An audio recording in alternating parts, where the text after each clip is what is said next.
प्रभु यीशु मसीह के पवित्र मीठे नाम में आप सभी दर्शकों का आज के हमारे साबित स्कूल पाठ के अध्ययन में हार्दिक स्वागत करना चाहती हूं। और हमारे साबित स्कूल पाठ के अध्ययन की तरफ से आप सबों को जय मसीह की यीशु सहाय। खुदावन बाप का धन्यवाद करती हूं, उसने हमें एक बार फिर से मौका दिया है कि हम सब मिलकर साबित स्कूल पाठ का अध्ययन एक साथ कर सकते हैं। इससे पहले कि आज के हमारे साबित स्कूल पाठ के अध्ययन में आगे बढ़ें, आज जो हमारे गेस्ट है मिस्टर राजेश चंद और पास्टर फ्रैंकलिन फ्रांसिस, मैं आप दोनों का भी स्वागत करती हूं। आइए हम अपने साबित स्कूल पाठ के अध्ययन को शुरू करने से पहले अपने दुआ में जाएंगे और इस समय मैं दरख्वास्त करूंगी मिस्टर राजेश चंद से दुआ में हमारी अगुवाई करें। आइए प्रार्थना करते हैं। हमारे सर्वशक्तिमान परमेश्वर, हम आपका बहुत बहुत धन्यवाद करते हैं इस अच्छे समय के लिए जो आपने हमें दिया है। एक बार हम फिर से यहाँ इकट्ठे होकर सब स्कूल के पाठ का अध्ययन कर सकते हैं। प्रभु, हम सारी आशीषों के लिए आपको धन्यवाद कहना चाहते हैं जो आपने हमें दी हैं। और इस समय जब हम यहाँ बैठकर इस पाठ का अध्ययन करते हैं, प्रभु हम आपसे विनती करते हैं कि आप हमें बुद्धि और समझ दें, ज्ञान दें, ताकि हम इस पाठ को अच्छी तरीके से लोगों के सामने प्रस्तुत कर सकें। और जो हमारे श्रोतागण हैं प्रभु, हम उनके लिए भी प्रार्थना करते हैं कि वो जब इस अध्ययन को सुनते हैं, देखते हैं प्रभु, तो उनके दिल और दिमाग को भी आप खोलें, ताकि वो जो सुसमाचार इस आज के अध्ययन में छुपा है प्रभु, वो उसको जान सकें और उससे अपने जीवन को एक अच्छा उन्नत जीवन बना सकें। प्रभु, हम सब गुनहगारों पापी हैं प्रभु, हम आपसे प्रार्थना करते हैं कि आप हमें हमारे गुनाहों को क्षमा करें और हमें एक नया जीवन दें, ताकि हम इस नए जीवन में आपके लिए बहुत कार्य कर सकें। प्रभु, ये छोटी विनती प्रभु यीशु मसीह के नाम से मांगते हैं, दया से सुने और ग्रहण करें। आमीन। जैसा कि हम सब जानते हैं कि हम 2022 के पहले त्रिमास में हैं और पहले त्रिमास का आज अंतिम महीना है। और इस महीने में हम इस इब्रानियों अंत समय के लिए एक संदेश इस विषय पर हम चर्चा कर रहे हैं इस पूरे त्रिमास में। आज हमारा पाठ 10 है और आज का शीर्षक है परमेश्वर तक नया मार्ग। और याद वचन के लिए आप मेरे साथ अपनी बाइबल खोल सकते हैं, इब्रानियों की पत्री उसका 9वां अध्याय और उसका 24वां पद, जहाँ इस प्रकार से लिखा है, क्योंकि मसीह ने उस हाथ के बनाए हुए पवित्र स्थान में, जो सच्चे पवित्र स्थान का नमूना है, प्रवेश नहीं किया, पर स्वर्ग ही में प्रवेश किया, ताकि हमारे लिए अब परमेश्वर के सामने दिखाई दे। परमेश्वर अपने बड़े वचन पर आशीष दे। प्रिय दर्शकों, बाइबल हमें बताती है कि यीशु मसीह के स्वर्ग जाने से पहले यीशु मसीह अपने शिष्यों के साथ जैतून पहाड़ पर थे और कुछ समय के पश्चात यीशु का स्वर्गारोहण हो जाता है। अब चेले जैतून पहाड़ से वापस आते हैं और जब आते हैं, आते हुए वे बड़े खुश और आनंद रहते हैं। कारण ये होता है, ये बात उन्हें पता चल जाता है कि उनका स्वामी, उनका मित्र स्वर्ग जा चुका है और अपने लोगों के लिए महायाजक का काम करेगा और उन्हें स्वर्ग तक पहुंचाने का भी काम करेगा। चेलों को यह भी पता होता है कि अब उनकी सब प्रार्थनाओं का जवाब भी मिलेगा। हम अपने साबित स्कूल पाठ के अध्ययन में आगे बढ़ें। इस विषय को और अधिक गहराई से समझने के लिए हम अपने टीचर्स के पास चलेंगे, जो आज हमारे गेस्ट हैं उनके पास चलेंगे, और रविवार के पाठ जिसका शीर्षक है जब यीशु पिता के पास आता है। आइए हम पास्टर फ्रैंकलिन के पास चलते हैं, इस बात को ध्यान पे रखते हुए कि पास्टर फ्रैंकलिन, आप अपने विचारों को हमारे दर्शकों तक पहुंचाइए जब यीशु पिता के पास आता है। हम धन्यवाद देते हैं आज के इस सब स्कूल पाठ के अध्ययन के लिए। और हम रविवार के पाठ में हैं और जिसका शीर्षक है प्रभु यीशु मसीह परमेश्वर पिता के सामने। और इसके लिए जो है हम इब्रानियों उसका 9वां अध्याय और उसकी 24वीं आयत में हम थोड़े देर से जाएंगे, थोड़े समय के बाद जाएंगे। पर हम यहाँ पर देखते हैं कि वो समय आ गया कि परमेश्वर ने क्या किया कि इजरायलियों को जो है ये निर्देश दिया कि वो क्या करे, प्रति वर्ष जो है वो यरूशलेम में क्या करे, अपने भेंटों के साथ जो है वो इकट्ठा हो और परमेश्वर की उपस्थिति में क्या करे, उन पर्वों को जो है वो मनाएं। और हम यहाँ पर देखते हैं कि नियुक्त समय के अनुसार जो है जो इजरायली हैं वो क्या करते हैं, इन भेंटों को लेकर जो है वो यरूशलेम में जो है वो उपस्थित होते हैं।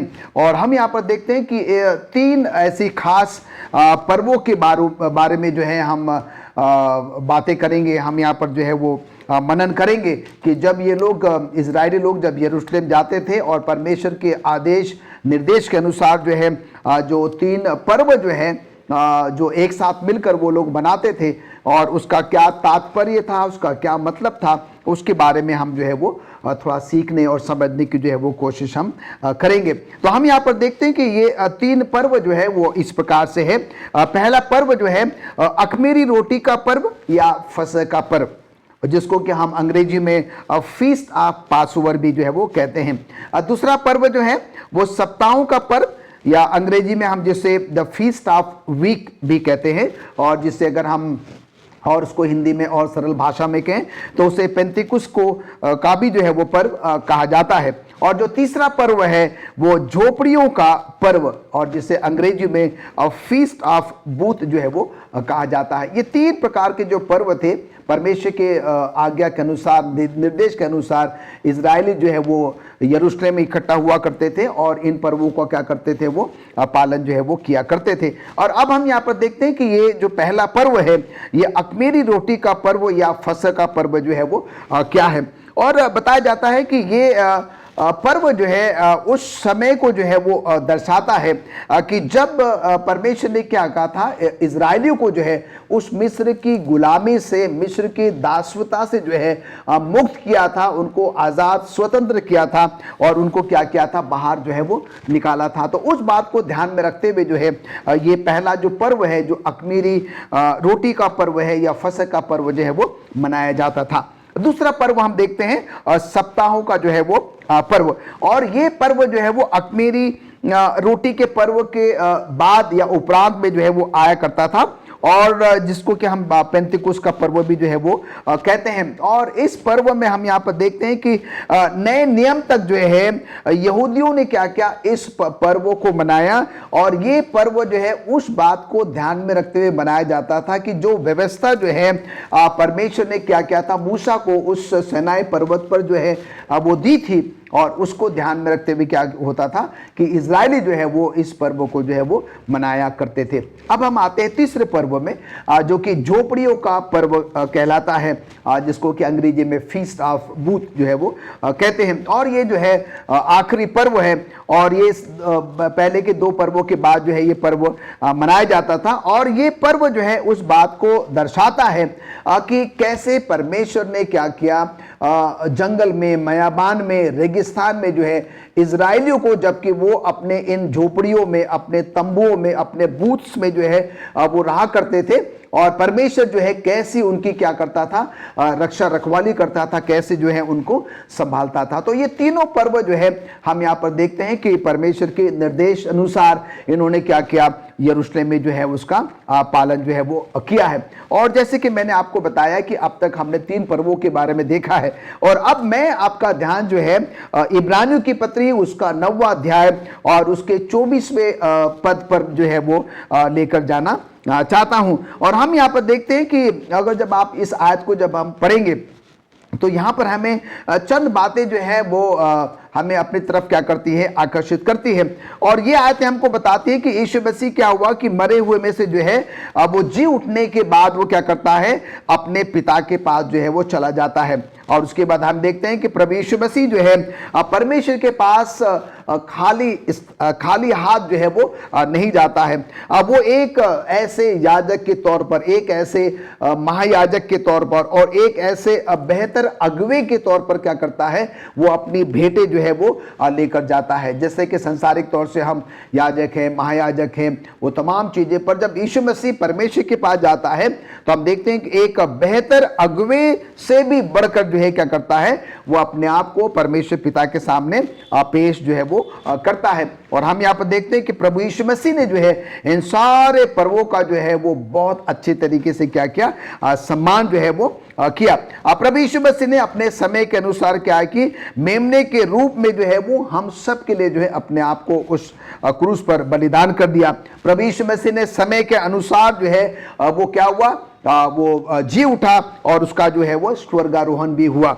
परमेश्वर यीशु मसीह के बारे में हम जानते हैं कि अपने समय के अनुसार उसने क्या किया, हमारे पापों के लिए, गुनाहों के लिए, खताओं के लिए जो है अपने आप को क्रूस पर जो है वो बलिदान जो है वो चढ़ा दिया। और अपने समय के अनुसार आज हम देखते हैं कि प्रभु यीशु मसीह जो है अपने पिता परमेश्वर के दाहिने हाथ क्या है, विराजमान है, वहां पर उपस्थित है। और जो हम सबों के लिए क्या कर रहा है, एक महायाजक का जो है वो काम कर रहा है। तो हम यहाँ पर देखते हैं कि मैडम ये जो 3 पर्व है, और ये 3 पर्व जो है बहुत ही ज़्यादा अहम है, और ये प्रभु यीशु मसीह को जो है वो दर्शाते हैं। प्रभु यीशु मसीह के उन तमाम सुरक्षा को दर्शाते हैं, परमेश्वर की उपस्थिति को दर्शाते हैं कि कैसे परमेश्वर ने क्या किया है, उन इजरायलियों को जो है मिस्र देश की गुलामी से निकाल कर जो है वो बाहर लाया है।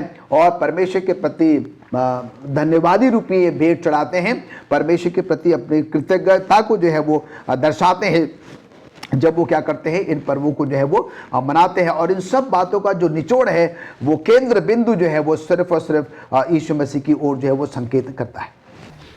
धन्यवाद देना चाहती हूँ पास्टर फ्रैंकलिन आपके अच्छे विचारों के लिए। और आइए हम सोमवार के पाठ पे चलेंगे। सोमवार के पाठ का शीर्षक है परमेश्वर का निमंत्रण, और इसके लिए हम मिस्टर राजेश के पास चलेंगे। मिस्टर राजेश, आप अपने विचारों को हमारे दर्शकों तक पहुंचाइए कि परमेश्वर का निमंत्रण क्या है। जी शुक्रिया आपका। आपने पहले ही बता दिया जो शीर्षक है आज हमारे पाठ का, परमेश्वर का निमंत्रण। तो इससे हमें पहले ही पता चल जाता है कि इस पाठ में क्या आने वाला है और हम क्या बताने वाले हैं। यहाँ शुरू में यह है कि परमेश्वर का निमंत्रण। परमेश्वर की शुरू से यही इच्छा रही है, और उसका जो मुख्य जो उसका परमेश्वर का पर्पज़ है इजरायली लोगों के लिए और बाद में हम सब लोगों के लिए, वो यही है कि परमेश्वर जो है वो हमें अपने पास बुलाता है। क्यों बुलाता है? परमेश्वर इसलिए अपने पास बुलाता है ताकि हम उस अनंत जीवन को पा सकें। परमेश्वर का ध्येय, उनका पर्पज़ यही है कि कोई नाश ना हो और सबको अनंत जीवन मिले। और इसीलिए परमेश्वर जो है वो हमें निमंत्रण देता है, हमें बुलाता है, हमारे पास आने की कोशिश करता है। लेकिन क्या होता है कि हम जो है परमेश्वर के पास आना नहीं चाहते हैं, हम उससे दूर भागते हैं, हम पाप में पड़ जाते हैं और बहुत सारे ऐसे कार्य करते हैं कि हम परमेश्वर के निमंत्रण को स्वीकार नहीं करते। तो यही बात आज के पाठ में हमें बताई गई है। और इसमें परमेश्वर कहता है कि जब इजरायली लोगों को निकाला वहाँ से, मिस्र से निकालकर और कनान देश में ले जाया गया, तो परमेश्वर उनके साथ एक घनिष्ठता चाहता था, एक मित्रता चाहता था, और ये चाहता था कि वो उनके साथ रहे, उनके साथ वास करे। और मूसा के द्वारा परमेश्वर उनसे बातें करता है और उनको बताता है कि किस प्रकार से मैंने तुम्हें वहाँ से मिस्र से निकाला है। तुम कितनी मुसीबत में वहाँ पर थे मिस्र देश में, और वहाँ से निकाल के उस प्रकार से जैसे कि एक उकाब होता है वो अपने बच्चे की कितनी रक्षा रखवाली करता है, उसी प्रकार से परमेश्वर ने इजराइल लोगों को जब वो मिस्र देश से निकल के मूसा के साथ चल रहे थे तो उसी प्रकार से उन लोगों की रखवाली परमेश्वर करता था। इसलिए परमेश्वर मूसा से लोगों को से मिलने के लिए तैयार होने के लिए कहता है ताकि लोग तैयार हों, क्योंकि परमेश्वर जो है वो सिनाई पर्वत पर आने वाला था और मूसा ने उनको बताया, परमेश्वर से मिलने के लिए तैयार होने के लिए कहा। तो 2 दिनों तक उन लोगों ने, इजराइल लोगों ने अपने आप को तैयार किया, और तीसरे दिन जब वो वहाँ पर जाते हैं परमेश्वर के मिलने के लिए, तो क्या होता है कि वो वहाँ पर परमेश्वर के से मिलने के लिए सिनाई पर्वत के ऊपर जाने से इनकार कर देते हैं। क्यों ऐसा होता है? हम ये सारी बातें बाइबल में पढ़ते हैं, तो उसका जो मेन कारण ये था कि वो अपने आप को पूरी तरीके से तैयार नहीं कर पाए, तो उनके अंदर विश्वास की कमी हो जाती है। तो जब विश्वास की कमी होती है तभी हम परमेश्वर से मिलना नहीं मांगते हैं, हम उसके निमंत्रण को स्वीकार नहीं करते हैं। हमारे अंदर अगर विश्वास की कमी होगी तो हम परमेश्वर के पास जाने में झिझक जाएंगे, हम उसके पास जाना नहीं मांगे। तो यही कारण था कि इजरायली लोग भी जो थे वो सिनाई पर्वत पर परमेश्वर को मिलने के लिए, उसकी आवाज़ सुनने के लिए, उससे बातें करने के लिए नहीं जा पाते हैं। और जो उनके अगुए थे मूसा, वो ऊपर जाते हैं सिनाई पहाड़ पर। परमेश्वर चाहता था कि लोग उसका भय माने, उसका सम्मान करें। जब हम प्रभु का सम्मान करते हैं तो हमारे पास क्या होता है? जीवन होता है, हमारे पास बुद्धि होती है और हमें भी सम्मान मिलता है। तो यदि हम प्रभु का सम्मान करेंगे, उसका भय मानेंगे, उसकी बातों को मानेंगे, उसकी जो आज्ञाएं हैं उसको मानेंगे, तब हमें भी सम्मान मिलेगा दूसरे लोगों से, हमें बुद्धि मिलेगी, हमें अनंत जीवन की प्राप्ति होगी। तो परमेश्वर का यही मुख्य उद्देश्य था कि वह उनके बीच में आए, उनके साथ वास करे और लोग देखें कि वह अपने लोगों के लिए दया और प्रेम से भरा हुआ है। परमेश्वर ये चाहता था कि इजराइल लोगों को पता चले कि परमेश्वर जो है वो उनके लिए दया और प्रेम से भरा हुआ है।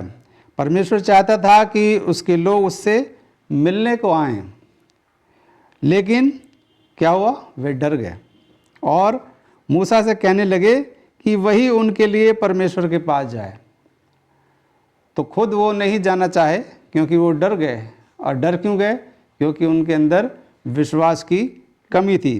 परमेश्वर नहीं चाहता था कि उसके लोग उससे डरें, और परमेश्वर आज भी यही चाहता है कि हम परमेश्वर से ना डरें। और डरने का कारण क्या हो सकता है? जब हम पूर्ण रूप से परमेश्वर के प्रति आश्वस्त नहीं हैं, पूर्ण रूप से हमने आपको तैयार नहीं किया है, पूर्ण रूप से हमने पाप का त्याग नहीं किया है, हम अभी भी पाप के रास्ते पर चल रहे हैं, तब हम परमेश्वर के पास आने से डरेंगे। तो यही कारण था कि इजरायली लोग जो थे वो भी बार बार पाप में पड़ जाते थे, बार बार पाप से निकलते थे, फिर पाप में पड़ जाते थे। उन्होंने कई बार उन्होंने ऐसा किया। तो उनका डर जो है वो परमेश्वर की योजना का हिस्सा नहीं था। परमेश्वर नहीं चाहता है, ना पहले चाहता था इजराइल लोगों के लिए, ना वो अभी भी नहीं चाहता है कि हम डरें, हम परमेश्वर से डरें। लोगों ने डर महसूस किया क्योंकि उन्हें विश्वास नहीं था। तो आज का जो पाठ है, मंडे का या सोमवार का जो पाठ है, हमें यही सिखाता है कि हमें परमेश्वर से डरना नहीं है और हमें परमेश्वर के पास आने से झिझकना नहीं है। हमें परमेश्वर के पास आने से पहले हमें अपने आप को तैयार करना है। जिस प्रकार से इजरायली लोगों ने अपने आप को 2 दिन तक तैयार किया, लेकिन आखिरी समय पर वो डर गए, वो परमेश्वर के पास मिलने के लिए नहीं जा पाए। हमें अपने पवित्र परमेश्वर के निकट आने से नहीं डरना चाहिए। तो आज का जो समाचार है इस पाठ का यही है कि हमें परमेश्वर से डरना नहीं है, बल्कि हमें परमेश्वर के ऊपर विश्वास करना है और उसकी आज्ञाओं को मानना है।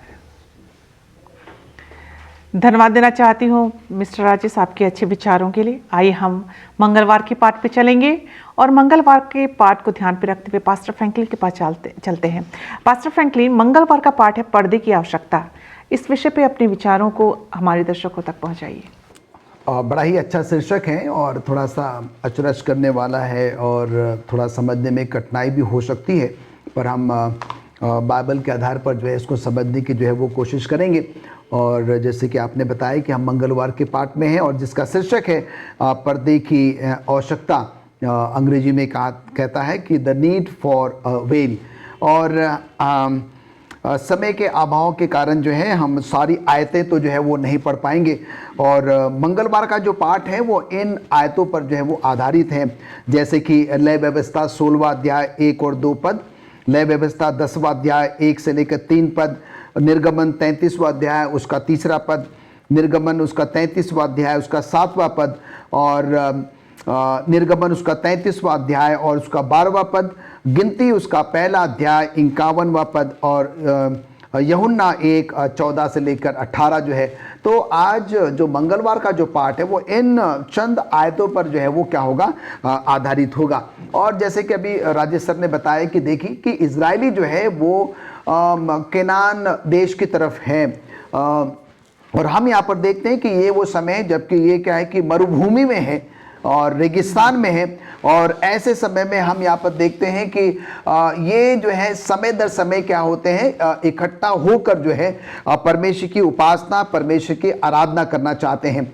और हम यहाँ पर देखते हैं कि उसी बात को ध्यान में रखते हुए जो है इजरायलियों ने क्या किया, उस रास्ते पर जो है जबकि वो रेगिस्तान में है, मरुभूमि में है, उन्होंने क्या किया, एक वाचा का जो है वो तंबू बनाया, जहां पर कि वो क्या कर सकते हैं, इकट्ठा होकर प्रभु परमेश्वर की जो है उपासना और आराधना जो है वो कर सकते हैं। और हम यहाँ पर देखते हैं कि इस वाचा के तंबू में जो है वो पर्दे जो है वो लगाए जाते थे, और इसका मुख्य कारण ये था क्योंकि देखिए जो इजरायली थे वो पापी गुनहगार लोग थे, और एक पापी व्यक्ति जो है सीधे सीधे जो है परमेश्वर के सामने जो है उस तेज के सामने जो है वो खड़ा नहीं हो सकता, और इसलिए जो है क्योंकि परमेश्वर जो है इनसे मिलने आया करता था, और ये सीधे जो है परमेश्वर को नहीं देख सकते हैं, परमेश्वर के उस तेज को जो नहीं देख सकते हैं, और इसलिए पर्दों का होना जो है वो क्या था, लाजमी था, ज़रूरी था। और इसलिए हम यहाँ पर देखते हैं कि वो पर्दे वहाँ पर जो है वो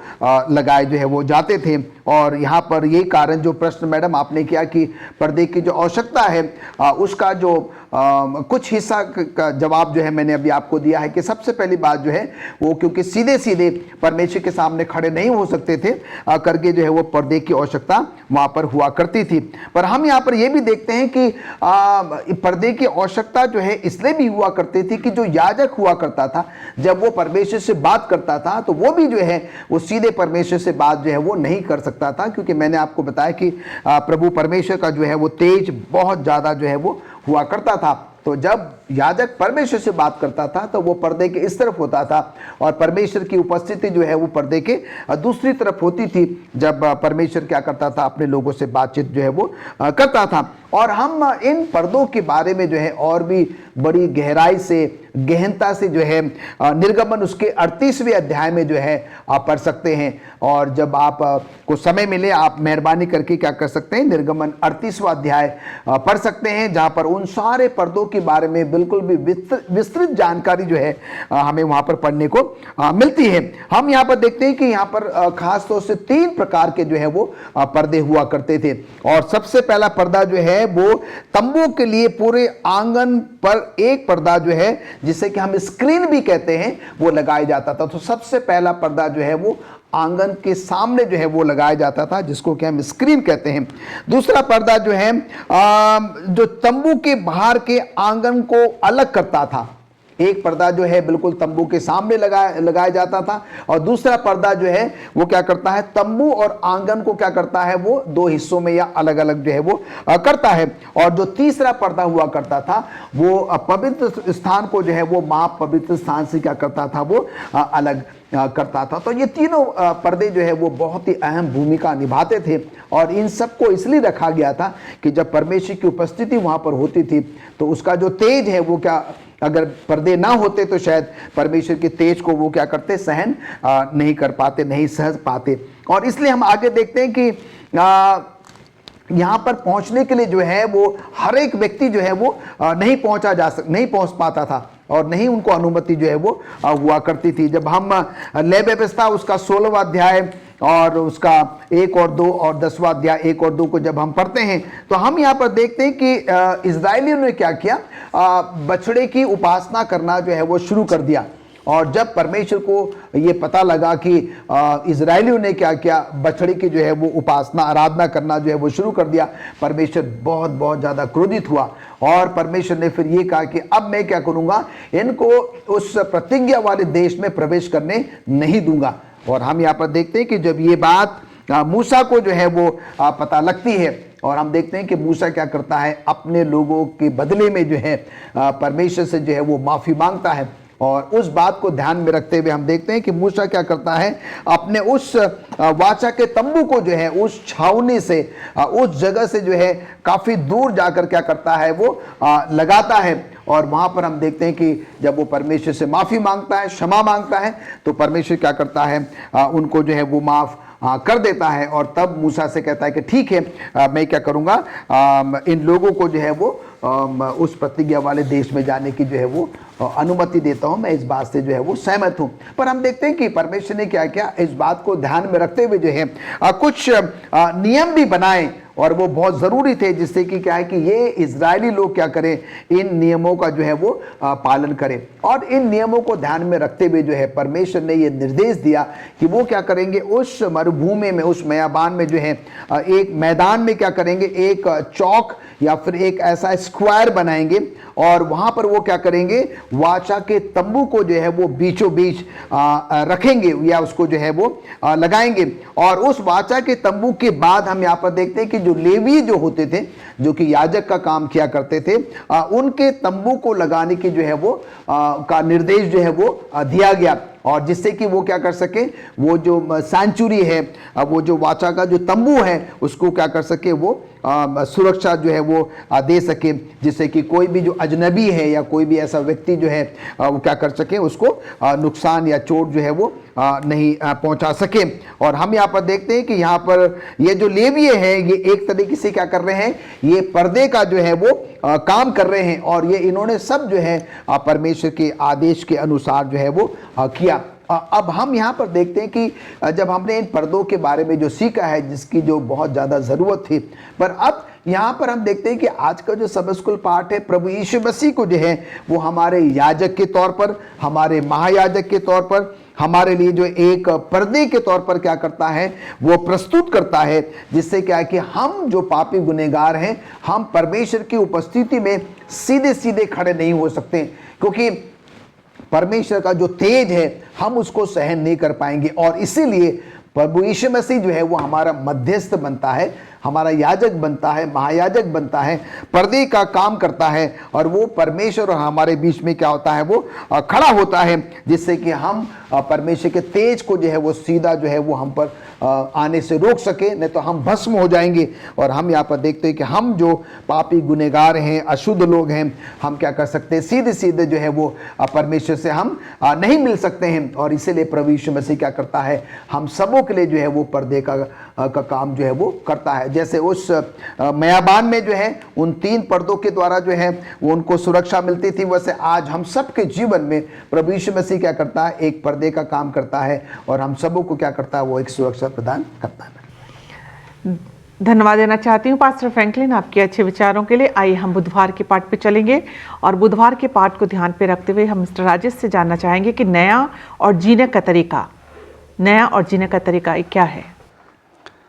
जी धन्यवाद। नया और जीने का तरीका, हम जानते हैं, जैसे कि हमने पास्टर फ्रैंकलिन से अभी सुना है कि यीशु मसीह जो हैं वो स्वर्ग में जो सेंचुरी है, जो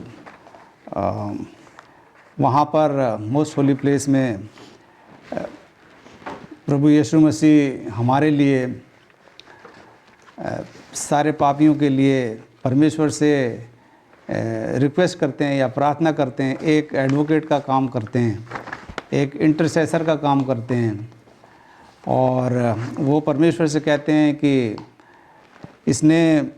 इसके पाप जो हैं वो क्षमा करे जाएं, क्योंकि मैंने अपना लहू उसके लिए बहाया है।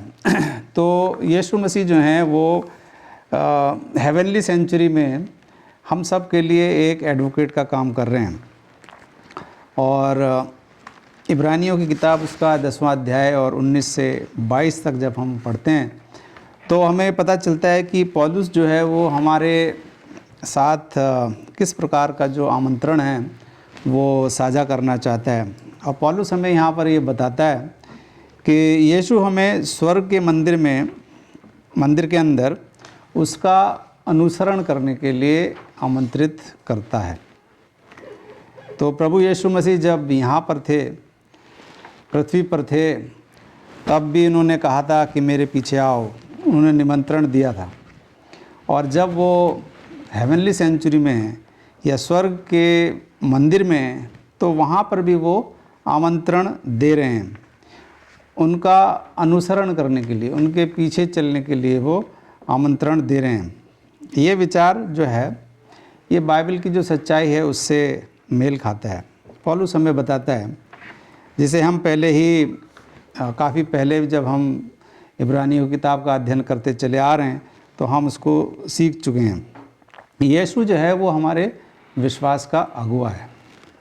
हमारा जो विश्वास है उसका एक अगुआ है, उसको लीड करता है, वही हमें परमेश्वर तक पहुंचने में मदद करता है।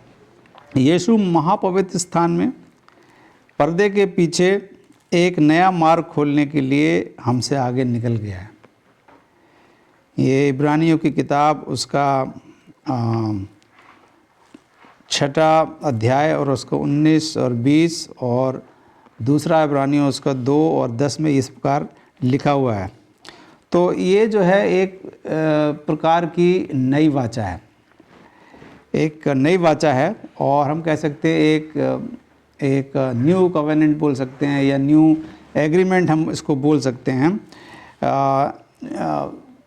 नई वाचा का नाम इसको दिया गया है। जो यीशु मसीह जो हैं वो हमें पर्दे के पीछे से हमें निमंत्रण दे रहे हैं उसका अनुसरण करने के लिए। और ये जो वाचा है ये जब शुरू हुई, जब यीशु इस पृथ्वी को छोड़कर वापस स्वर्ग में गए और परमेश्वर ने हमारे पापों के लिए उसकी भेंट को स्वीकार किया। हम जानते हैं कि यीशु मसीह ने अपनी जान कुर्बान कर दी, अपने जीवन को बलिदान कर दिया हम सब के लिए। और इस कुर्बानी को, यीशु मसीह की इस कुर्बानी को परमेश्वर ने स्वीकार किया, इस भेंट को स्वीकार किया। और नया तरीका जो है, और ये पुरानी वाचा से भिन्न है या अलग है। और पौलुस तो कहता है कि पुरानी वाचा अब बेकार है और मिटने पर है। इब्रानियों 8 और 13 में, या इब्रानियों की किताब 8वां अध्याय और 13वें पद में इस बात को बताता है। नई वाचा के तहत परमेश्वर हमें हमारे पापों के लिए क्षमा करता है। तो ये जो न्यू एग्रीमेंट है, ये जो न्यू कवेनेंट है, इसके अंतर्गत परमेश्वर जो है वो हमारे पापों को क्षमा करता है। परमेश्वर हमारे पापों को क्षमा करने के अलावा जो उसकी व्यवस्था है वो हमारे हृदयों में लिखता है। तो इस नई वाचा के अंतर्गत 2 बातें होती हैं। पहली बात तो ये कि परमेश्वर हमारे पापों को क्षमा करता है, और दूसरी बात ये कि वो अपनी व्यवस्था को हमारे दिलों में लिखता है, हमारे हृदयों में लिखता है। अब हम निश्चित विश्वास के साथ परमेश्वर के पास आ सकते हैं। और जब परमेश्वर की व्यवस्था हमारे दिलों में लिखी जाती है तो हम निश्चिंत होकर बिना भय के हम परमेश्वर के पास आ सकते हैं। क्या हमने स्वयं को परमेश्वर के निकट आने के लिए कुछ किया है या अपने को योग्य बनाया है?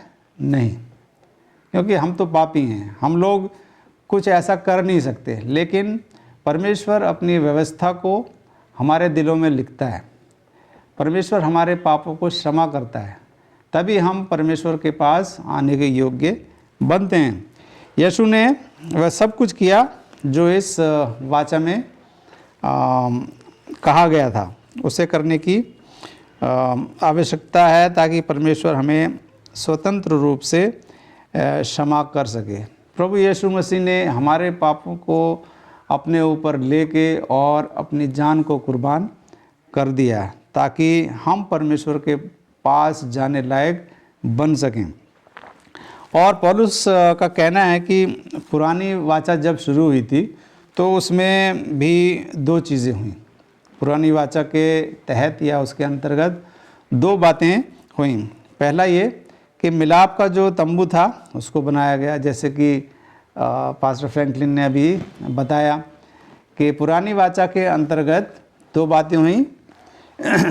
मिलाप का तंबू बनाया गया और दूसरा इसके अलावा जो याजक लोग थे, जो धर्म गुरु कह सकते हैं या धर्म के जो अगुए कह सकते हैं या धर्म नेता उन्हें कह सकते हैं, उनको शेष इज़राइल से अलग किया गया ताकि वो कार्य कर सके परमेश्वर के लिए। इसके बारे में हम निर्गमन की किताब में भी पढ़ते हैं, लय व्यवस्था में भी हम पढ़ते हैं। तो परमेश्वर ने अपनी पुरानी वाचा को स्थापित किया क्योंकि वे अपने लोगों के साथ रहना चाहता था। तो हम शुरू से आखिर तक ये देखते हैं कि परमेश्वर जो है वो अपने लोगों को किसी भी हालत में छोड़ना नहीं चाहता है। वो उनके मध्य आकर रहना चाहता है, उनसे घनिष्ठता करना चाहता है, उनके संपर्क में रहना चाहता है। तो परमेश्वर की यही इच्छा है। शुरू से आखिर तक हम देखते हैं कि परमेश्वर की इच्छा यही है। इजरायली लोगों के लिए भी यही इच्छा थी कि वो उनके परमेश्वर के पास आएँ, और अभी भी परमेश्वर की यही इच्छा है। वो नहीं चाहता कि कोई भी नष्ट हो। वाचा तब शुरू हुई जब परमेश्वर अपने लोगों के साथ रहने के लिए आया। तो नई वाचा हमारे लिए उसी तरह कार्य करती है। यीशु ने हमारे लिए कुछ और किया जब वह हमारा महायाजक या मुख्य धार्मिक अगुआ बना। यीशु ने शैतान की उन यात्राओं को रोक दिया, और हम जानते हैं कि शैतान को नीचे फेंक दिया गया। और यीशु जो है वो हमारे लिए इस समय जो है वो वकालत करता है और हमें बचाना चाहता है। यदि परमेश्वर ने शैतान को आप पर और हमारे ऊपर दोष लगाने की अनुमति दी, तो शैतान आपके विरुद्ध परमेश्वर से क्या कहेगा, आप सोच सकते हैं।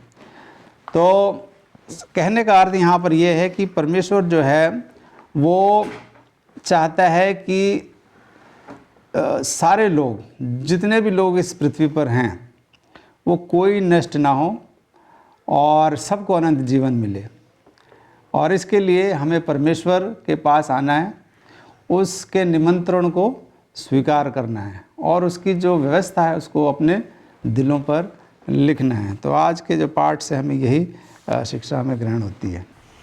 धन्यवाद देना चाहती हूँ मिस्टर राजेश साहब के अच्छे विचारों के लिए। आइए हम बृहस्पतिवार के पाठ पे चलेंगे जिसका शीर्षक है वे उसका चेहरा देखेंगे। पास्टर फ्रैंकलिन के पास चलते हैं और उनके विचारों को हम अपने समक्ष रखते हैं। हम यहाँ पर देखते हैं कि हम गुरुवार के पाठ में हैं जिसका शीर्षक है वे उसका चेहरा देखेंगे, they will see his face. और मैडम एलिस, ये बड़ा ही अच्छा वाक्य है कि वे उसका चेहरा जो है वो देखेंगे। और हम सब जो है उस दिन का इंतज़ार कर रहे हैं कि हम सब क्या है कि जो आज हालांकि प्रभु यीशु मसीह जो है एक पर्दे का काम कर रहे हैं, हम शायद परमेश्वर को बिल्कुल जो है आमने सामने जो है वो नहीं देख सकते हैं। हम परमेश्वर को जो है प्रभु यीशु मसीह के माध्यम से जो है वो देखते हैं। हम प्रभु यीशु मसीह के माध्यम से जो है वो परमेश्वर पिता के पास जो है वो देखते हैं। पर गुरुवार का पाठ जो है वो हमें इस बात को समझने में मदद करेगा कि हम और आप क्या करेंगे अगर अपने आप को उस लायक बनाते हैं तो वो समय ज़्यादा दूर नहीं है जबकि हम क्या होंगे कि परमेश्वर के आमने सामने होंगे। परमेश्वर हमको देखेगा और हम क्या करेंगे, परमेश्वर को जो है वो आमने सामने जो है वो देख सकेंगे। और मैं इन्हीं बातों को ध्यान में रखते हुए मैं चाहता हूं कि आप मेरे साथ अपनी बाइबल खोलें और हम पढ़ेंगे इब्रानियों की पत्री उसका 12वां अध्याय 22, 23 और 24वीं आयत। इब्रानियों की पत्री उसका 12वां अध्याय और उसकी 22, 23 और 24वीं आयत। और हम यहाँ पर देखते हैं कि संत पौलुस जो है यहाँ पर हमें क्या समझाना चाहता है। यहाँ पर लिखता है, पर तुम सियोन के पहाड़ के पास और जीवते परमेश्वर के नगर स्वर्गीय यरूशलेम के पास और लाखों स्वर्गदूतों और उन पहलोटों की साधारण सभा और कलीसिया जिसके नाम स्वर्ग में लिखे हुए हैं और सबके न्याय परमेश्वर के पास और सिद्ध किए हुए धर्मियों की आत्माओं और नई वाचा के मध्यस्थ यीशु और छिड़काव के उस लहू के पास आए हो जो हाबिल के लहू से उत्तम बातें कहता है। तो हम यहाँ पर देखते हैं कि संत पौलुस जो है हमें और आपको जो है क्या करना मांग रहा है, वो उस हमारा ध्यान जो है उस ओर आकर्षित करना चाह रहा है कि हम सब क्या करेंगे, एक दिन जो है प्रभु परमेश्वर के जो है सामने हम खड़े होंगे, हम परमेश्वर को सीधे सीधे देख सकेंगे और परमेश्वर जो है वो हमें और आपको क्या कर सकेगा, देख सकेगा। और हम यहाँ पर देखते हैं कि इन आयतों में जो है वो सियोन का जो है वो जिक्र है। और हम देखते हैं कि मसीह के जो चेले हैं वो कहता है कि वो क्या करेंगे, सियोन जो आएंगे। और सियोन जो है वो यरूशलेम को भी जो है वो कहा जाता है, जो कि उसका क्या है वो दूसरा नाम है। और यहाँ पर बताया जाता है कि जब विश्वास के द्वारा जो है ये चेले क्या करते हैं, जब वो उस यरूशलेम में जो है वो पहुँचते हैं, वहाँ पर जब वो रहते हैं, जो कि आने वाले समय में क्या करता है, स्वर्ग को जो है वो दर्शाता है। और हम यहाँ पर देखते हैं कि जब वो उस यरूशलेम में पहुँचते हैं, वहाँ पर समय व्यतीत करते हैं, तो वो क्या कर सकते हैं, आने वाले उस स्वर्ग के बारे में जो है, स्वर्गीय घर के बारे में क्या कर सकते हैं, आशा भी जो है वो कर सकते हैं। और यही आशा विश्वास जो है हम सबों को क्या करना है, रखना है। क्योंकि ये जो पृथ्वी है, ये जो संसार है, ये हम सब का घर नहीं है। हम सब जो है एक यात्री हैं और हम उस पवित्र स्वर्गीय घर में जाने के लिए क्या कर रहे हैं, हम सब यात्रा कर रहे हैं। और आइए हम सब क्या करें, बड़ी ही पवित्रता के साथ जो है उस यात्रा में क्या करें, हम यात्रा करें। और हम यहाँ पर देखते हैं कि हम सब का विश्वास जो है सिर्फ और सिर्फ परमेश्वर पर और प्रभु यीशु मसीह पर क्या स्थिर होने की जो है वो जरूरत है। और ये विश्वास जो है वो संपूर्ण विश्वास होना चाहिए। परमेश्वर हम सबों को जो है वो सियोन, वो यरूशलेम, वो स्वर्ग में जो है वो क्या देखना चाहता है। वो चाहता है कि हम सब के सब जो है उस स्वर्गीय घर में पहुंचे, उस यरूशलेम में पहुंचे, जहाँ पर हम परमेश्वर के साथ क्या कर सकेंगे, बैठ सकेंगे, उनके साथ बातचीत कर सकेंगे और उनके साथ जो है वो बड़े आनंद और बड़े खुशी के साथ उसकी आराधना और उपासना जो है वो कर सकेंगे। और इसी बात को ध्यान में रखते हुए जो है संत पौलुस जो है इफिसुस की पत्री उसका 2 अध्याय उसका 5वां और 6वां पद में जो है वो इस प्रकार से कहता है कि जब हम अपराधों के कारण मरे हुए थे तो हमें मसीह के साथ जिलाया गया, जो कि प्रभु यीशु मसीह के अनुग्रह के द्वारा जो है वो तुम्हारा या हम सब का जो है क्या हुआ, उद्धार हुआ। और प्रभु यीशु मसीह में उसके साथ उठाया भी और स्वर्गीय स्थानों में उसके साथ जो है वो बैठाया गया।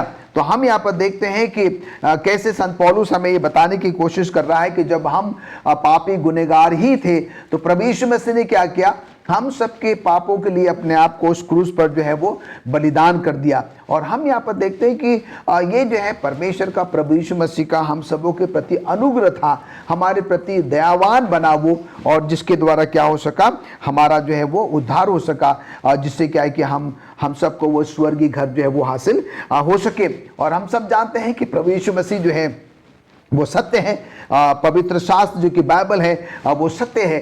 जो भी बातें जो है पवित्र शास्त्र में लिखी हुई है ये क्या है, संपूर्ण जो है वो सत्य है। और हम देखते हैं कि ये एक इतिहास बन चुकी है और हम क्या करते हैं, इन सारी बातों को, सच्चाई को जो है वो इतिहास में, पवित्र शास्त्र में जो है वो पढ़ते हैं। और प्रभु यीशु मसीह जो है क्या करता है, जब हम अपना संपूर्ण विश्वास और भरोसा उस पर रखते हैं तो हमें उस स्वर्गीय द्वार में प्रवेश करने में क्या करता है, वो हमारी और आपकी मदद करता है। जब हम प्रभु यीशु मसीह को, परमेश्वर को जब प्रभु यीशु मसीह के माध्यम से जानते हैं, सुनते हैं, और तब हम क्या करते हैं, दूसरे लोगों के सामने एक बहुत बड़ी गवाही, एक बहुत बड़ी साक्षी जो है वो देते हैं। और हम ये भी देखते हैं कि प्रभु यीशु मसीह का समय जो है बहुत ही शीघ्र आने वाला है, जब आज प्रभु यीशु मसीह जो है हम सबों के लिए एक याजक का, एक महायाजक का, एक धर्मी अगुवी के तौर पर वो क्या कर रहा है, परमेश्वर पिता के सामने जो है वो हमारे लिए प्रार्थना, विनती और निवेदन जो है वो कर रहा है। और परमेश्वर प्रभु यीशु मसीह हमारे लिए क्या है कि एक बहुत ही दृढ़ और एक स्थिर लंगर के समान है।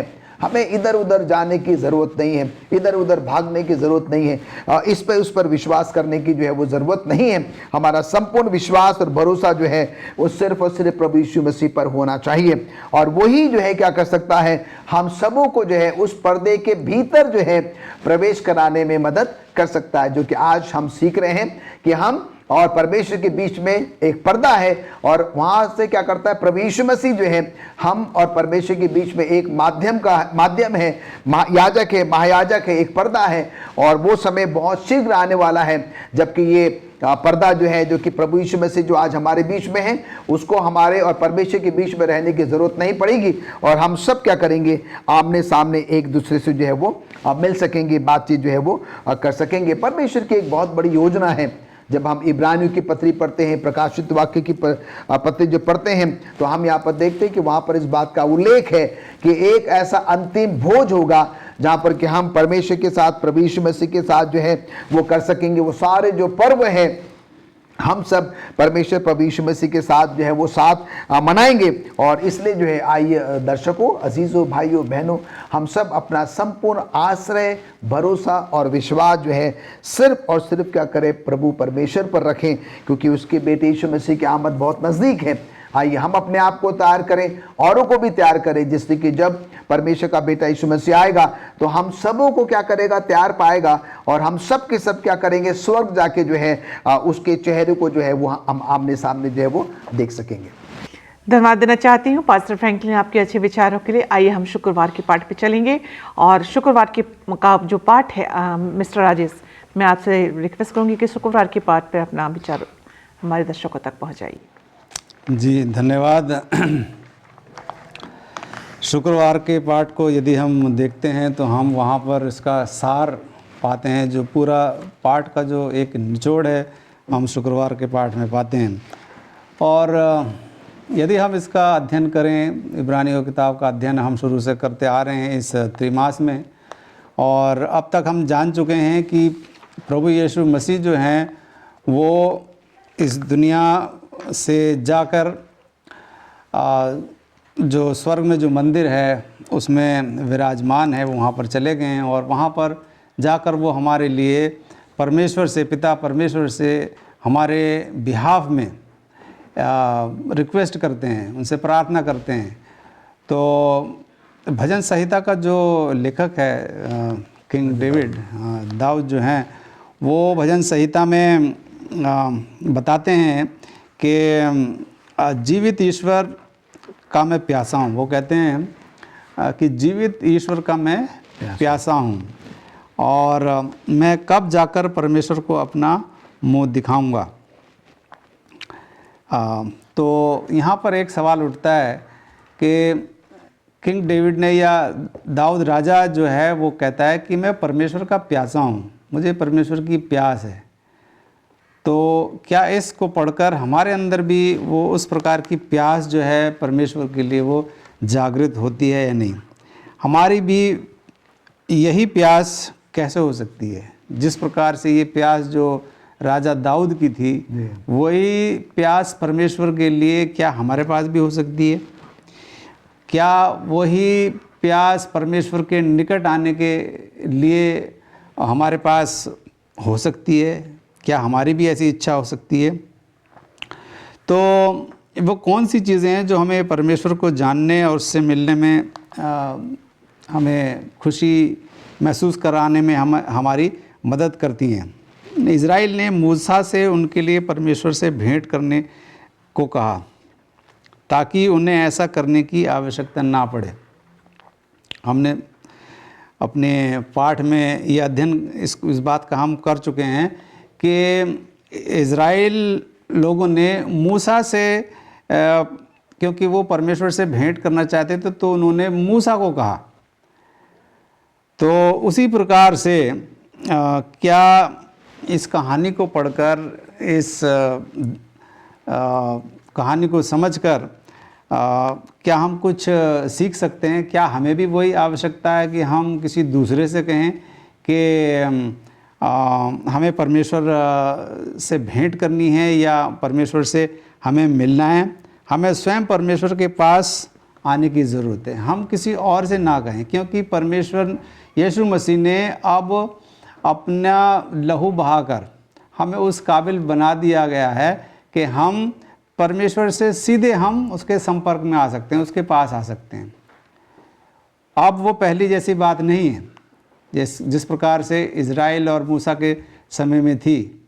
वो डर गए थे, इज़राइल लोग डर गए थे, उन्होंने अपने आप को तैयार किया था, लेकिन फिर भी उनके अंदर विश्वास की कमी रह गई थी। तो क्या हम भी जब हम बाइबल का अध्ययन करते हैं, हम अक्सर दूसरे लोगों को हमारे लिए बाइबल का अध्ययन करने की अनुमति देते हैं? क्या दूसरे लोग हमारे लिए अध्ययन कर देंगे? नहीं, हमें तो खुद अध्ययन करना है, हमें खुद परमेश्वर के पास जाना है, क्योंकि परमेश्वर के पास आने के लिए यीशु मसीह ने हमारा द्वार खोल दिया है। कुछ लोगों को लग सकता है कि दूसरे लोगों की प्रार्थनाएं भी उनसे बेहतर हैं, इसलिए वे दूसरे लोगों को उनके लिए प्रार्थना करने देते हैं। हमें इन गलतियों से बचना चाहिए। हम यीशु के कारण हमारे लिए परमेश्वर के पास जाने के लिए अब किसी और की ज़रूरत नहीं है। हम परमेश्वर के पास सीधे आ सकते हैं, क्योंकि यीशु मसीह ने हमें उस काबिल बना दिया है अपना बलिदान देके, अपना लहू बहा के, और जो परमेश्वर की जो व्यवस्था है हमारे दिलों पर लिख के हमें इस काबिल बना दिया गया है कि हम सीधे परमेश्वर के पास आ सकते हैं। अब हमें उस भय को महसूस करने की ज़रूरत नहीं है। तो इब्रानियों का संबंध परमेश्वर की बचाने वाली दया में आशा रखने के बारे में है। पूर्ण रूप से हम ये पूरी तरीके से हम सुनिश्चित कर सकते हैं कि यीशु हमारे लिए जो कुछ भी करता है उसके कारण परमेश्वर हमें बचाता है। हमें ये बात याद रखनी चाहिए और हमें सावधान रहना चाहिए कि हम झूठे विश्वासी ना बने। झूठे विश्वासी या झूठा विश्वास हम ना करें। एक व्यक्ति झूठा विश्वास दिखाता है जब वह परमेश्वर की आज्ञा को मानने से इनकार करता है और उम्मीद करता है कि परमेश्वर उसे आशीष देगा और उसे अपना प्यार भरा अनुग्रह देगा।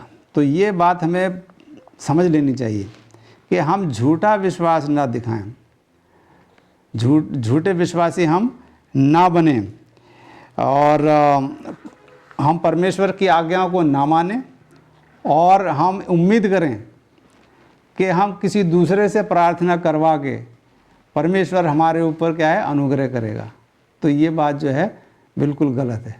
तो आज शुक्रवार के पाठ से हमें यही शिक्षा मिलती है कि परमेश्वर के पास आने का रास्ता जो है वो यीशु मसीह ने हमारे लिए खोल दिया है। उसने अपना बलिदान देकर और परमेश्वर की जो व्यवस्था है हमारे दिलों पर लिखकर हमें उस योग्य बना दिया गया है कि हम परमेश्वर के पास आ सकें। और हमें झूठे विश्वासी भी नहीं बनना है। हम परमेश्वर की आज्ञाओं को विश्वास ना करें, उनका आज्ञा पालन ना करें और उम्मीद करें कि परमेश्वर हमारे पर अनुग्रह करेगा, तो ये बात भी गलत है। आप इस बात को अपने दिमाग से निकाल दीजिए। परमेश्वर ने खुला रास्ता दे दिया है, यीशु मसीह के द्वारा हम उसके पास आ सकते हैं। तो परमेश्वर हम सबको आशीष दे कि हम परमेश्वर के पास आने में ना डरें, हम भय मुक्त हो जाएं और परमेश्वर के पास आ सकें और उसकी आज्ञाओं का पालन कर सकें। धन्यवाद देना चाहती हूँ मिस्टर राजेश आपके अच्छे विचारों के लिए। प्रिय दर्शकों, आज के हम अपने सब स्कूल पाठ के अध्ययन में हमने बहुत ही अच्छी बात सीखी कि हम परमेश्वर के करीब जाएं। परमेश्वर तक का नया मार्ग प्रभु यीशु मसीह ने खोल दिया है। उसने अपना इकलौता पुत्र दे दिया ताकि हम नाश न हो परंतु हम अनंत जीवन पाएं। परमेश्वर तक का नया मार्ग हमें कैसे प्राप्त होगा, ये हमारे लिए बहुत बड़ा क्वेश्चन है। हम अपने जीवन के द्वारा परमेश्वर को भावता हुआ बलिदान चढ़ाएं। हम अपना संपूर्ण जीवन प्रभु यीशु मसीह को सौंप दें और हम ऐसे कोई काम न करें जिससे प्रभु को दुख हो। उम्मीद करती हूँ कि आज का हमारा सब स्कूल पाठ का अध्ययन हम सबों के लिए आशीष का कारण रहा होगा।